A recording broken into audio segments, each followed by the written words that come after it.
أنشدت بسم الله ثم الحمد له فالله أهل الحمد إن الحمد له يا رب أنت كلما رزقتني رأيت خيرا سابغا لا حد له بك الرجاء.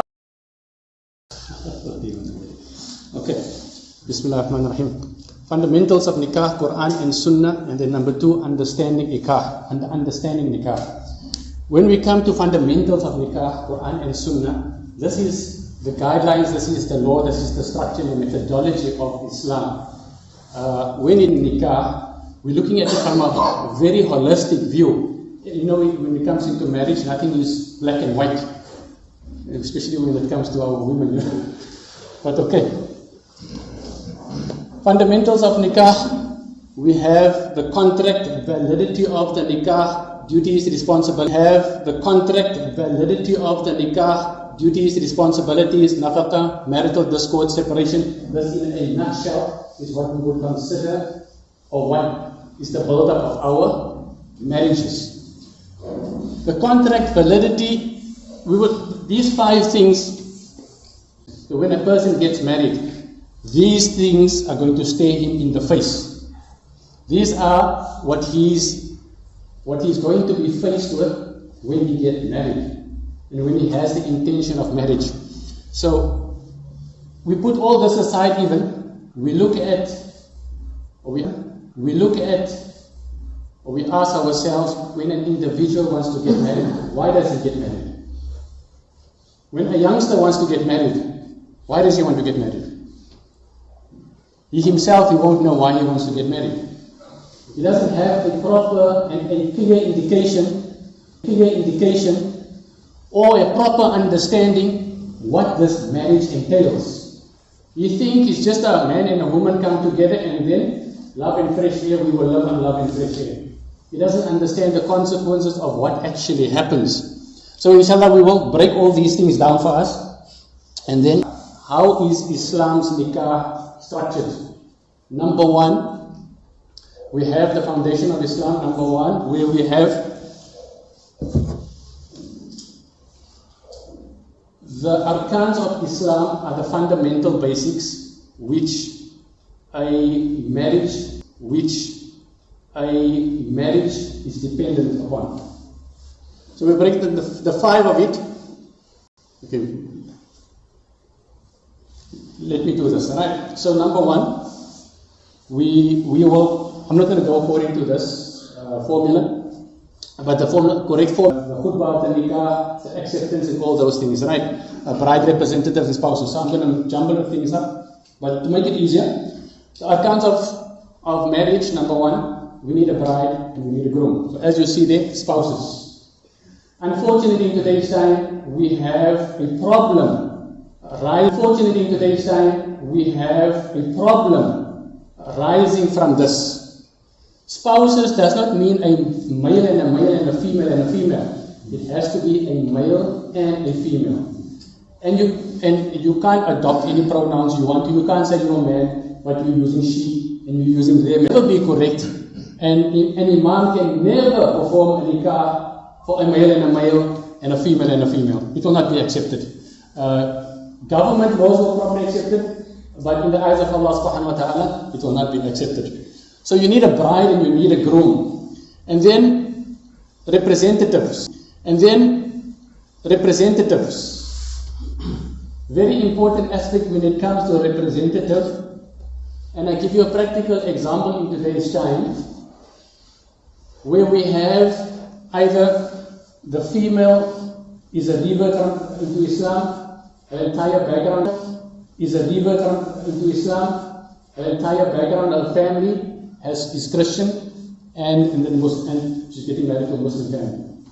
Who will be the representative of this woman? Or who will be the wali and the guardian of this woman? Does it have to be a Muslim? Or can her father? What is the difference between a wali and a wakil? Alright, so when it comes to a wali is the guardian of the woman. In other words, her wali, her guardian, is her father, her uncle. Right, that's her wali, that's her guardian. as far as wakil goes. So even if the wali is a Christian, he's still the guardian of that girl. Even if she becomes Muslim, he's still the biological father of that girl. That's the wali. So he still has the right. And I want you to focus on this word guardian. Right? When we look at the father, what role does a father play to a woman? What does he do for her? He supports her in every aspect. Right? He nurtures her from a small age. He's the father of the child. So he provides for her, guarantees security, looks after her, and in the full money. So that's a wali. When it comes to, so he can and he will always be the wali of that girl. But when it comes to being a wakil, but when it comes to being a wakil, and an Islamic fundamentals kind of formula is that the wakil will get married because he transfers guardianship. So the wali transfers the trust, the responsibility to the imam or to whoever to get her married. Between husband and a wife. Marriage is a contract. Between who? Husband and a wife. So, how does the contract work? How does, when you make a deal, how do you make a deal? You propose something, and then you accept something. You accept the proposal. So that is what basically marriage is in a nutshell. So, I'm not gonna, I hope I don't get in trouble for this, but let's marry you, but I'm not paying any maintenance. I'm going to marry you, but I'm not paying any maintenance. And the woman says, okay, no problem, fine, I look after myself, but we'll get married. The proposal is there, and the acceptance of that proposal, whether she accepts it or not, but that is the contract of a marriage in Islam. So, that is the formula. Ijab and qabul. Proposal, acceptance of the proposal. So, from this already we can see acceptance of the proposal. So, from this already we can see you can sit at a table, you can negotiate the terms of your marriage. So, that is basically the structure, the formula as far as the nikah goes. I don't think I have a lot of time. We dedicated 20 minutes. This session will be the most important one, inshallah. So, rights of the husband and the children. We mentioned already. As far as the guardian goes, what his role is. In the sight of a woman, who's the most influential and the role model in that woman's life? In that child's life. It's the father. Why? What does the father do? As we mentioned already, he looks after her. He spends from his money. He'll give his life for his daughter. He'll do anything he wants for his daughter. So he has taken that responsibility and that amanat, to look after this daughter. He's accepted that responsibility. Now, when a man comes to knock on your door for your daughter, we have to ask yourself, will this man, this individual, be able to fulfill the same responsibilities that the father can do? And I think this is the problem with our communities as such. We let any man come knock on the door. We don't know his background. We don't know who he is. We don't know his character. We don't know what he does for a living. And he can knock on the door and we get our daughters married to this person.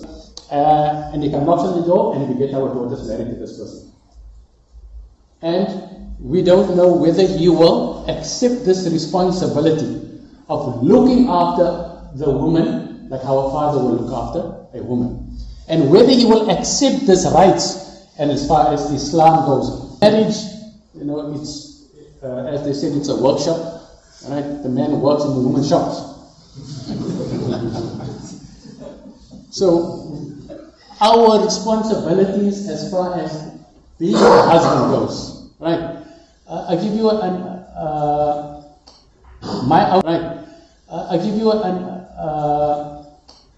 my outlook on marriage, right, when it comes to men in particular, when a man does something, when he washes the dishes, when he does the washing or the clothing or the ironing, even when he hangs the curtains,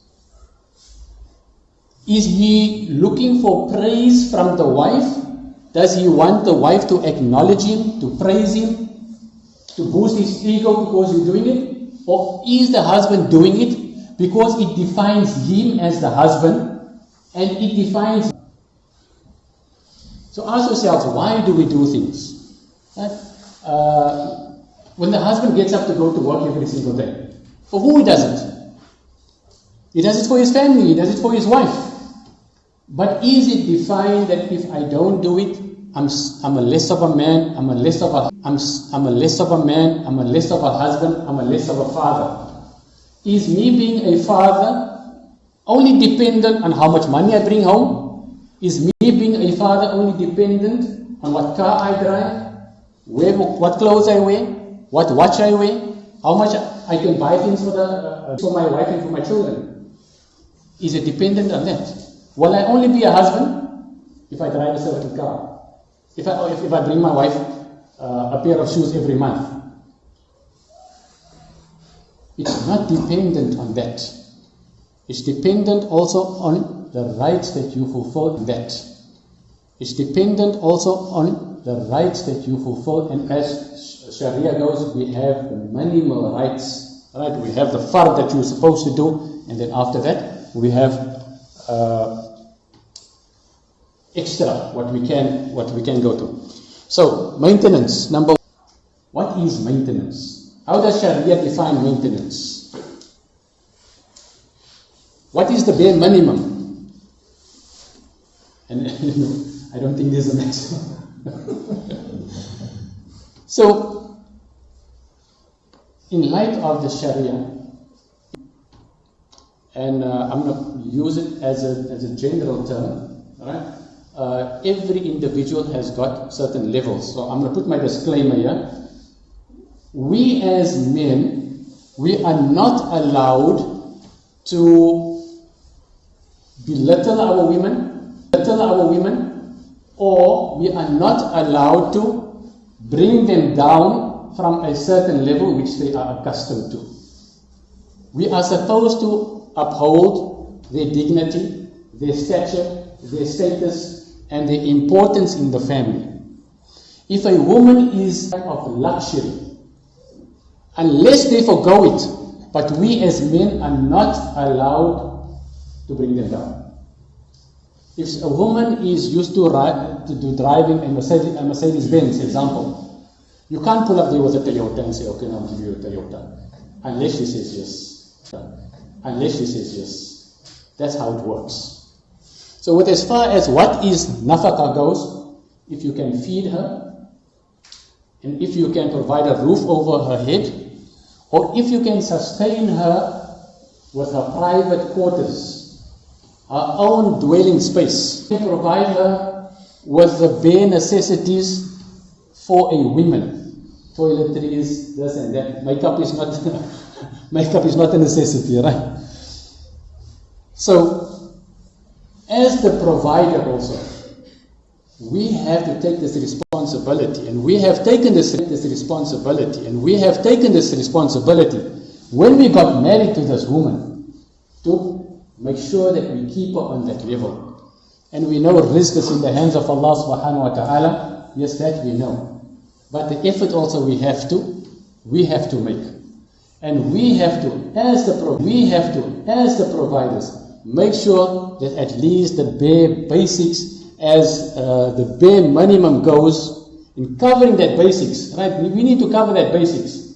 You must understand, if that basics is not there, then she has grounds against you. Then she has an argument. The Sunnah of Nabi Sallallahu Alaihi Wasallam has given us our limits as far as what is our nafaqah goes. So it's a broad term. But what I highlighted and I hinted to you is, look at the level of the woman's stature, luxury. Look at the level of the woman's stature, a luxury which he's accustomed to. And I'm not saying, subhanAllah, we look at Khadija radiallahu ta'ala anha, the wife of Nabi sallallahu alayhi wa sallam, all the wives of Nabi sallallahu alayhi wa sallam, they never had a luxury life.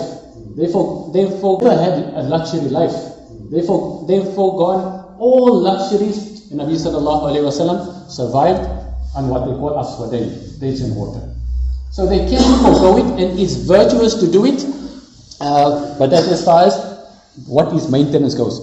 Marital discord, the conflict management and resolutions. How do we reconcile between these things? And we all know in today's time, arguments, separation, divorce, it's bound to happen in a marriage. No individual or two individuals are the same. You are taking a woman or individual or two individuals are the same. You are taking a woman or you are taking a husband from completely different backgrounds, different influences, different paradigms, different schools, different schools of thought. So completely different backgrounds, and you are trying to join. Obviously there's going to be conflicts. And subhanAllah, this just brings me to the attention of the hadith of Nabi sallallahu alayhi wa sallam, tunkif al-mar'a lil-arba. Women are married for four things. Lineage, beauty,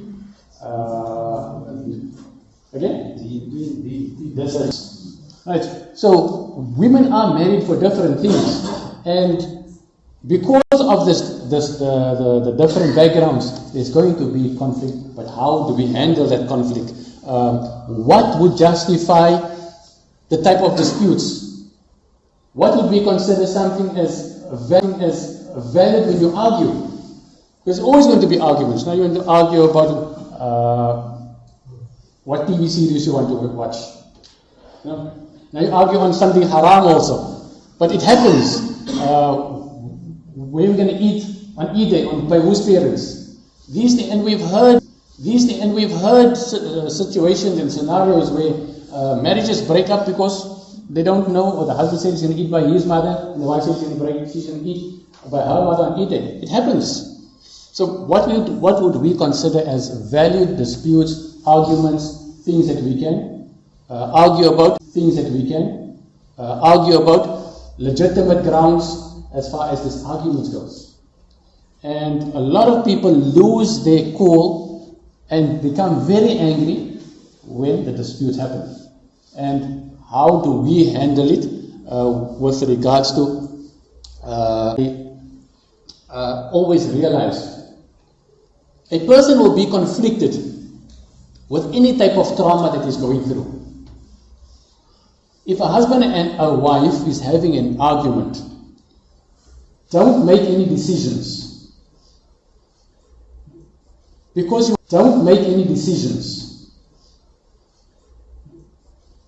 are conflicted in your brain, your thinking process is not stable at the moment. Your heart is emotional, right? So everything around you becomes unstable. So you cannot make an informed, and this is what happens when the anger builds up and then you just start throwing talaqs around. So we need some common ground on conflict management. Yes, we are at a crossroads. Yes, we are arguing on conflict management. Yes, we are at a crossroads. Yes, we are arguing. Who's going to settle these arguments from us? Who's going to win the power struggle? Me or you, husband or wife? And it's all about the winning. You know, I always, when a husband and a wife argues,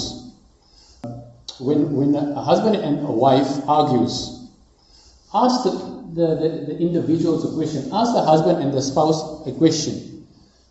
Are you fighting for him or against him? Are you fighting? Because they're arguing now. Are you fighting to win the battle? Fighting to win the battle. But we can't think straight. And because of this, as far as the discord, the marital arguments that happen within in the marriage. So we need to ask ourselves, we are at the crossroads, how do we reconcile? How do we make sulh between the two? How do we make sulh between the two? What are the arguments based at? Is it relevant? Is it irrelevant? How do we come to a compromise? How do we forgo our egos and try and solve the problem out? Separation. Subhanallah, I don't even think there's such an intricate topic, something so rife in today's time. I don't even think that our communities understand the implications of such a thing of separation in our communities. Which brings me to the question: when a woman is separated or divorced from a husband, let's just say she doesn't have a wakil, she doesn't have a wali, her father passed away, she's got no family. Where does she go to after that? Because why? We couldn't be bothered. Because why? We couldn't be bothered. We had an argument, we separated, she can go fly a kite. It's not my problem anymore. Are we equipped as individuals? What will be your right with regard to that woman when you leave her? Is entitled to? Who's going to look after her? Is the kids involved? And so forth. But anyway, separation, forms of talaq. Something so simple, Allah subhanahu wa ta'ala has made it that a talaq is only in the hands of the man. Okay, I'm going to take 1 minute. I give you a relevant, practical incident that's happening globally, but also locally. So, husband and wife got married and they separated. They are only married Islamically. The marriage broke up. Wife took the husband to court. Is she entitled to money, to nafaqah? Let's just say, for example, they spend 20, 30 years together, husband and wife. Husband and wife. Now they separated. As far as maintenance goes, the husband paid the maintenance, looked after her well. She was fine in the marriage. Marriage split up. Husband gave her divorce. We have one talaq. One talaq is sufficient for the marriage to be annulled. You just need to give one. In other words, I give an example. I give you one talaq, raj'i, finish. She will spend her iddah and then the marriage is annulled. One is enough. You do not have to give all three at the time. Okay? It's in the hands of the husband. We all know the famous incident, Ashraf Hakimi, right? No. Who broke the marriage? The woman broke the marriage, right? She wanted half of his wealth, and if she had to get half of his wealth, would that wealth be permissible? Would that wealth be permissible? Would it be halal or haram? It would be haram for her. Why? Mullah Siraj will explain that.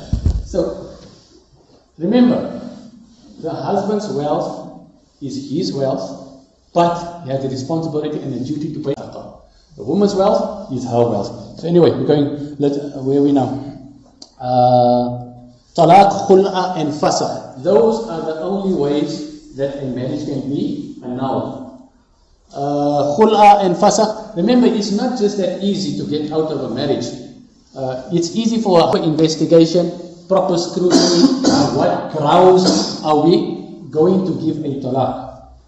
On what grounds are we going to separate these two people?